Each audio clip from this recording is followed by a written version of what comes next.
So hello scholars, हम class 10 maths chapter 8 कर रहे थे। चैप्टर 8 का नेम था इंट्रोडक्शन टू ट्रिग्नोमेट्री और इसकी एक्सरसाइज 8.1 कंप्लीट करना हमने स्टार्ट किया था।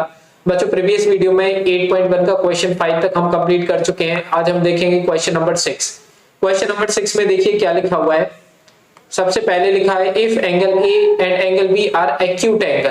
कह रहे हैं एंगल ए और एंगल बी एक्यूट एंगल है, राइट एंगल नहीं है, एक्यूट एंगल है। Such that cos A is equal to cos B। तो ये कह रहे हैं कि एक एंगल ए है और एक एंगल बी है, एक ट्राइंगल का, और दोनों एक्यूट एंगल है। इस तरह से है कि cos A और cos B क्या है, इक्वल है। तो हमें शो करना है एंगल ए और एंगल बी दोनों क्या होंगे, इक्वल होंगे। तो इसको सॉल्व हम कैसे करेंगे वो देखो ध्यान से। क्वेश्चन नंबर 6, सबसे पहले बच्चों मैं एक राइट एंगल ट्राइंगल बना रहा हूं। हर क्वेश्चन में आप देख रहे होंगे कि हमें एक राइट एंगल ट्राइंगल बनाना ही पड़ रहा है। ये उसका 90 डिग्री हो गया। एक्यूट एंगल क्या होते हैं, जो 90 से छोटे होते हैं। इसका मतलब ये हो गया एक एंगल और एक एंगल ये हो गया। एक को मान लेता हूं मैं ए, एक को मान लेता हूं बी। ठीक है, तो ए और बी हमारे एक्यूट एंगल हो गया और जो बचा हुआ है वो सी मान लेता हूं जो राइट एंगल है। अब इन्होंने बोला है cos A और cos B दोनों क्या है, हमारे इक्वल है। cos A equal to cos B। तो अगर मैं इस ट्राइंगल को कंसीडर करते हुए cos A निकालूं तो क्या आएगा वो मुझे आप बताओ। सबसे पहले हम पढ़ चुके हैं कि जो भी एंगल के सामने, अब क्योंकि मैं एंगल ए कंसीडर कर रहा हूं तो एंगल ए के सामने वाली साइड क्या होगी, मेरी परपेंडिकुलर। बता चुका हूं जो एंगल रहता है उसके सामने वाली साइड क्या होती है, परपेंडिकुलर होती है। और हाइपोटेनियस तो हमें पता ही है 90 डिग्री के सामने वाली हाइपोटेनियस। तो एंगल ए के लिए सी बी क्या हो जाएगी, हमारी परपेंडिकुलर हो जाएगी। अच्छा cos थीटा होता क्या है हमारा, cos थीटा क्या होता है ये सब हम पढ़ चुके हैं। देखो अगर आपने फर्स्ट पार्ट देखा होगा तो हमने देखा था cos theta b upon h होता है, मतलब बेस अपॉन हाइपोटेनियस होता है हमारा क्या, cos थीटा। तो एंगल a के लिए परपेंडिकुलर तो हो जाएगी हमारी ये, और बेस हो जाएगी ये, और हाइपोटेनियस हो जाएगी हमारी ये। तो अब मुझे ये बताओ कि cos थीटा होता है base upon hypotenuse b upon h। ठीक है, तो बेस हो जाएगी हमारी क्या, AC, और हाइपोटेनियस हो जाएगी हमारी AB। ठीक है, अब आगे बढ़ते हैं। हमारे लिए ये भी दिया हुआ है cos A और cos B। अब B एंगल लेते हैं हम। अब हम कौन सा एंगल लेंगे, B एंगल लेंगे। जब हम B एंगल लेंगे तो B एंगल के लिए परपेंडिकुलर क्या हो जाएगी हमारी, ये हो जाएगी, ये परपेंडिकुलर हो जाएगी, है ना। ये हाइपोटेनियस तो हमेशा सेम ही रहेगी क्योंकि 90 डिग्री के सामने हाइपोटेनियस रहती है, और बेस तो हमारी यही रहेगी। ठीक है, जो बची हुई रहती है वो बेस होती है। तो अब एंगल B के लिए, मतलब cos B के लिए हमारे लिए बेस अपॉन हाइपोटेनियस होता है, तो cos B के लिए बेस हो जाएगी हमारी क्या, CB, और हाइपोटेनियस हमारी रहेगी AB। क्लियर हो रहा है ना। अब हम आगे बढ़ते हैं। अब क्वेश्चन में दिया हुआ था cos A is equal to cos B, तो हम क्या लिख देंगे, cos A equal to cos B, cos A equal to cos B। अब cos A की वैल्यू क्या दी हुई है, AC upon AB। cos A की वैल्यू AC अपॉन AB, और cos B की वैल्यू दी हुई है CB अपॉन AB। क्लियर है, तो क्वेश्चन के अकॉर्डिंग ही हम कर रहे हैं ना, उनकी वैल्यू हम पुट कर रहे हैं। अब आगे हम क्या कर सकते हैं, AB डिवाइड में वहां जाएगा तो मल्टीप्लाई में हो जाएगा, है ना। तो ये क्या बन जाएगा, AB वो नीचे से इस साइड लेकर के आए हैं, और यहाँ पे AC अपॉन AB तो ऑलरेडी था। ठीक है, तो फिर मैं वही लिख रहा हूँ AC अपॉन AB, और इसकी वजह से CB अकेला यहाँ पर बचा।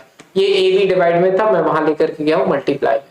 अब हम जानते हैं AB और AB हमारा क्या हो जाएगा, कैंसिल हो जाएगा। बचा अकेला क्या, AC is equal to CB, AC equal to CB बचा। अब ध्यान से देखो जरा, मैं ट्राइंगल फिर से बनाता हूं आपके लिए। ये वाला हमारा जो ट्राइंगल था, ये था हमारा A, ये था हमारा B, और ये था हमारा C। अब इस ट्राइंगल में इसके according AC is equal to CB हो चुका है, मतलब AC ये वाली साइड और CB ये वाली साइड, ये दोनों साइड इक्वल हो गई हैं। अब हम जानते हैं अगर ट्राइंगल की दो साइड इक्वल होती है तो उनके सामने वाले अपोजिट एंगल क्या हो जाते हैं, इक्वल हो जाते हैं। Side opposite, angle opposite to equal sides are equal. ये हमने आइडेंटिटी एक पढ़ी है कि इसके सामने वाली साइड ये है, एंगल ये है, तो ये वाला एंगल, और इस वाले साइड के सामने वाला ये वाला एंगल क्या हो जाएंगे, इक्वल। ठीक है, इट इंप्लाइज दैट, हम लिख सकते हैं angle A is equal to angle B। और अगर रीजन लिखना चाहो तो हम क्या लिख सकते हैं, side opposite to equal angles are, या फिर angle opposite angle opposite, reason लिख रहे हैं, angle opposite to equal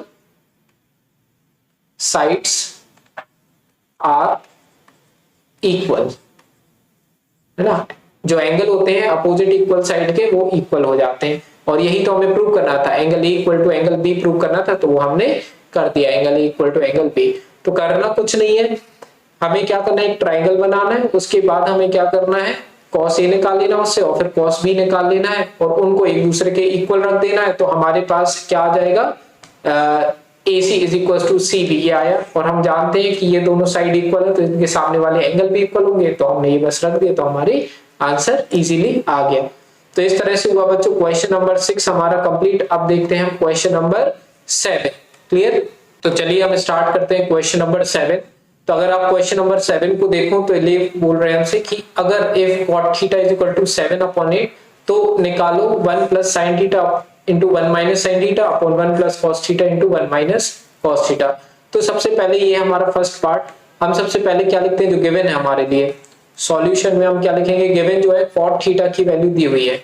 cot theta हमारे पास कितना दिया हुआ है, अगर क्वेश्चन में देखें 7/8, तो मैंने लिख दिया। अब आप अच्छे तरह से जानते हो कि हमें अब एक ट्राइंगल बनाना पड़ेगा और उससे हमें थर्ड साइड निकालनी पड़ेगी। सबसे पहले cot थीटा होता क्या है वो हम देख लेते हैं। हमने पढ़ा था cot थीटा होता है बेस अपॉन परपेंडिकुलर, ठीक है। तो मैं लिखता हूँ cot थीटा साइड में, cot थीटा होता है हमारा बेस अपॉन परपेंडिकुलर, ठीक है। तो इसका मतलब एक ट्राइंगल बनाएंगे जिसकी बेस हो जाएगी हमारी 7 और परपेंडिकुलर हो जाएगी हमारी 8, P/P। तो चलो बनाते हैं। ये मैंने एक ट्राइंगल बनाया, ठीक है। इसकी बेस हो गई हमारी 7, तो बेस हमने बना दी 7 और परपेंडिकुलर हो गई 8। अब हमें हाइपोटेनियस निकालनी है, तो पाइथागोरस थ्योरम लगा दो। इस h को निकालना है हमें, तो पाइथागोरस थ्योरम लगाएंगे तो h square is equal to क्या हो जाएगा, 8 का स्क्वायर प्लस 7 का स्क्वायर, है ना, परपेंडिकुलर का स्क्वायर प्लस बेस का स्क्वायर। तो h स्क्वायर 8 का स्क्वायर 64, 7 का स्क्वायर 49। तो 64 प्लस 49 करके देखो जरा क्या आता है, मैं साइड में कर देता हूँ। 64 49, 9 प्लस 4 13, 6 प्लस 4 10, 10 प्लस 1 11, तो 113 आ रहा है, ठीक है। तो इससे हमारी h की वैल्यू क्या हो जाएगी, √113 हो जाएगी, ठीक है। तो ये h आ गया हमारा क्या, ये h की जगह हम क्या लिख देंगे, √113। तो मैं लिख देता हूँ √113, ठीक है। अब हमसे जो पूछा है वो हम निकालते हैं। अब हमसे पूछा है 1 प्लस साइन, देखो ये पूछा है ना 1 प्लस साइन थीटा और 1 माइनस इंटू 1 माइनस, देखो ये लिख देता हूँ मैं। हमें इसकी वैल्यू अब निकालनी है, तो इसकी वैल्यू निकालने के लिए हम क्या करेंगे, देखो सबसे पहले हमें साइन थीटा चाहिए पड़ेगा और कॉस थीटा चाहिए पड़ेगा इसको सॉल्व करने के लिए। तो हम क्या करते हैं कि इस वैल्यू से हम साइन थीटा और कॉस थीटा निकालते हैं, इससे हम साइन थीटा और कॉस थीटा की वैल्यू निकालते हैं, तभी तो हम पुट कर पाएंगे ना। तो देखो साइन थीटा होता क्या है हमारा, सबसे पहले तो ये बताओ मुझे, साइन थीटा क्या होता है, हमने पढ़ा है ना फॉर्मूले में, एक बार बता भी देता हूं। साइन थीटा होता है P/H, तो मैं यहाँ पे लिख देता हूं sine theta is equal to P/H। अच्छा, P की जगह हम क्या लिख देंगे यहाँ पे 8 और H की जगह क्या लिख देंगे √113। तो चलो लिख देते हैं 8 परपेंडिकुलर अपॉन √113, ठीक है। अच्छा, और क्या चाहिए हमारे लिए, cos थीटा की वैल्यू चाहिए पड़ेगी पुट करने के लिए। तो cos थीटा क्या होता है, cos थीटा क्या होता है, देखो फॉर्मूले में cos थीटा होता है B/H। तो cos थीटा होता है हमारा B/H। तो इसके इस ट्राइंगल के अकॉर्डिंग बेस है 7, हाइपोटेनियस है √113, तो 7/113। तो साइन थीटा और cos थीटा हो गया हमारा। अब हमें क्या करना है, वही वैल्यू पुट करनी है। अब हमको सब कुछ मिल चुका है, बस वैल्यू पुट करके इसको क्या कर दो, सॉल्व कर दो। तो चलो स्टार्ट करते हैं, इसकी वैल्यू निकालते हैं। सबसे पहले 1 प्लस, अब साइन थीटा की जगह हम क्या डाल देंगे 8/113, तो 8/113, तो इसको ब्रैकेट में लिख दिया मैंने। इसके बाद 1 माइनस साइन थीटा की वैल्यू अगेन हम क्या डाल देंगे 8/113, क्लियर है। इसके बाद नीचे हम क्या लिखेंगे 1 plus cos theta 1 minus cos theta, तो 1 प्लस कॉस थीटा की जगह हम क्या डाल देंगे 7/113, ये हमने वैल्यू निकाली थी ना 7/113, 113, ठीक है। और इसी तरीके से 1 माइनस कॉस थीटा था तो 7 अपॉन अंडर रूट माइनस 113। इतना क्लियर है। अब हमने एक आइडेंटिटी पढ़ी थी a plus B into A minus B, ठीक है। एक आइडेंटिटी हमने पढ़ी थी a plus B multiply by a minus B, तो ये क्या थी हमारी a square minus B square होती थी। तो ये जो वैल्यू है वो a plus B into A minus B के फॉर्म में है, तो हम इसको क्या कर देंगे a square minus B square के फॉर्म में लिख देंगे। अब यहाँ पे a स्क्वायर मतलब 1 का स्क्वायर हो जाएगा, न्यूमरेटर की बात करूं a square minus B square, और माइनस बी स्क्वायर की जगह क्या हो जाएगा 8 अपॉन 113 का square, a square minus B square ऊपर लगा दिया, नीचे भी लगाएंगे a plus B into A minus B, तो यहाँ पे a square minus B square लगेगा, a की जगह क्या हो जाएगा 1, तो 1 का स्क्वायर माइनस b का स्क्वायर, b का स्क्वायर मतलब 113 इसका स्क्वायर। समझ रहे हो, ये हमने आइडेंटिटी लगा दी। अब सॉल्व करते हैं। जब हम इसको सॉल्व करेंगे तो ऊपर 1 का स्क्वायर तो 1 ही हो जाएगा, 1 का स्क्वायर 1 ही लिख दिया मैंने, माइनस 8 का स्क्वायर होता है 64 और अंडर रूट 113 का स्क्वायर कितना हो जाएगा अंडर रूट 100। देखो ये जो स्क्वायर है ना ये 8 पर भी होगा और 113 दोनों पर लगेगा ये स्क्वायर, तो 8 पे तो किया स्क्वायर तो 64 आ गया, लेकिन अंडर रूट 113 का स्क्वायर कितना होता है, जब भी स्क्वायर होता है अंडर रूट का तो अंडर रूट हट जाता है, तो इसका तो 113 ही होगा। क्लियर है। अब 1 का स्क्वायर नीचे आ जाओ, 1 का स्क्वायर तो 1 ही होगा, तो मैं यहाँ पे 1 लिख देता हूँ, माइनस 7 का स्क्वायर क्या हो जाएगा 49 हो जाएगा, तो 49 लिख देता हूँ। इसी तरह 113 का स्क्वायर क्या हो जाएगा हमारा 113 अकेला, तो मैं यहाँ पे 113 लिख दूंगा। आगे सॉल्व करो इसके लिए। इसको सॉल्व करने के लिए कैसे करेंगे देखो ध्यान से।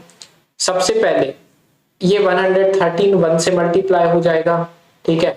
तो देखो मैं लिखता हूं ऊपर न्यूमरेटर 1 इंटू 113 और ये माइनस 64 एज इट इज लिख देंगे हम, माइनस 64 और अब कंप्लीट नीचे 113 आ जाएगा, ठीक है। तो ये तो न्यूमरेटर की बात हो गई हमारी। सिमिलरली डिनोमिनेटर 113 1 से मल्टीप्लाई होगा सबसे पहले, ठीक है। तो 1 into 113 minus 49 as it is और ये कंप्लीट 113 ऐसे आ जाएगा, तो ये डिनोमिनेटर की बात हो गई।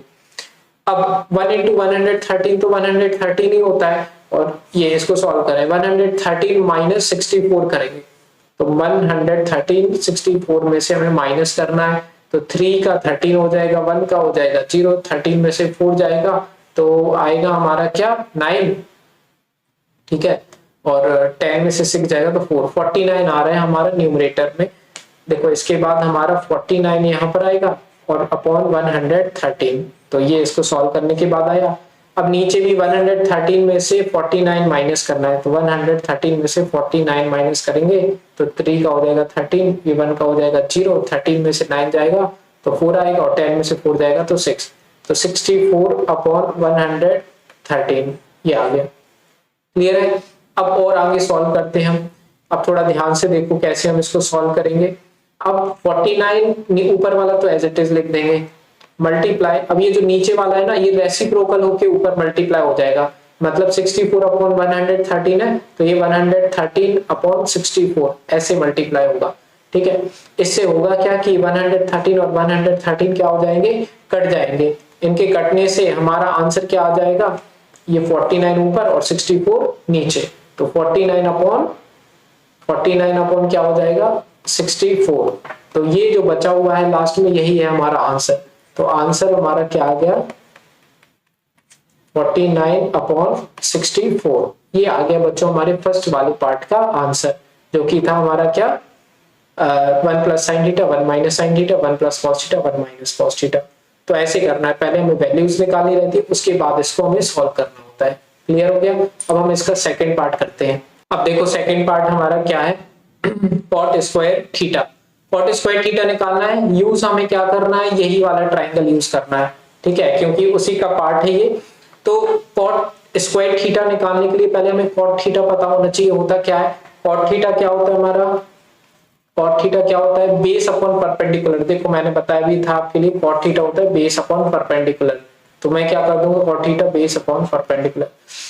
अब हमने जो अभी ट्राइंगल बनाया था इसके अकॉर्डिंग बेस है हमारी 7 और परपेंडिकुलर है हमारी 8, तो क्या हो जाएगा cot थीटा इसके अकॉर्डिंग बेस अपॉन परपेंडिकुलर, तो 7 अपॉन क्या था बेस थी 7 और परपेंडिकुलर 8, 7 अपॉन 8। अब cot थीटा ये हो गया, लेकिन हमें क्या निकालना है cot स्क्वायर थीटा निकालना है। तो cot स्क्वायर थीटा के लिए हमें क्या करना पड़ेगा, स्क्वायर कर देंगे। cot स्क्वायर थीटा के लिए हम क्या कर देंगे 7 अपॉन 8 लिखेंगे और उसका स्क्वायर कर देंगे। ठीक है, तो क्या हो जाएगा cot square theta is equal to 7 का स्क्वायर 49, 8 का स्क्वायर 64, तो 49 अपॉन 64 क्या हो जाएगा cot स्क्वायर थीटा। तो ये हो गया बच्चों हमारा सेकंड पार्ट भी कंप्लीट। ठीक है, तो इस तरह से हुआ क्वेश्चन नंबर 7 हमारा कंप्लीट। इसके बाद देखेंगे क्वेश्चन नंबर 8, 9 नेक्स्ट वीडियो में। पसंद आई वीडियो प्लीज लाइक करिए, सब्सक्राइब जरूर करिए चैनल को। कोई भी डाउट रहे तो कमेंट सेक्शन में आप पूछ सकते हैं। बाकी सारे चैप्टर की प्लेलिस्ट की लिंक आपको डिस्क्रिप्शन में मिल जाएगी। तो मिलते हैं बच्चों नेक्स्ट वीडियो में, बाय।